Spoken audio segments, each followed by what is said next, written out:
Hi guys, .NET 30 days study concept challenge. அதில் இன்னைக்கு day 25 பார்க்க போகிற டாபிக் என்னன்னா generic versus non-generic collections. non-generic collection .NET first versionலேருந்து இருக்குது. ஆனால் generic collections தான் மைக்ரோசாஃப்ட் எப்போ ரிலீஸ் பண்ணாங்க அப்படின்னா .NET version 2லேருந்து தான் ரிலீஸ் பண்ணாங்க.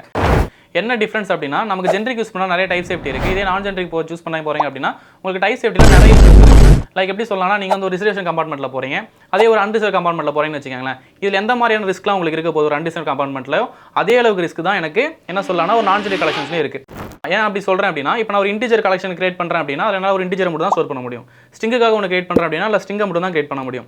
ஆனால் இதே வந்து ஒரு நான் ஜென்ரிக் கலெக்ஷன் பக்கம் நான் போகிறேன் அப்படின்னும் போது அதில் நான் எல்லா டேட்டாவும் ஸ்டோர் பண்ணுவேன். அதை ஒவ்வொரு தடவை ட்ரை பண்ணும்போது என்ன பண்ணும், ஒவ்வொரு தடவை அன்பாக்ஸ் பண்ணிக்கிட்டே இருக்கணும்.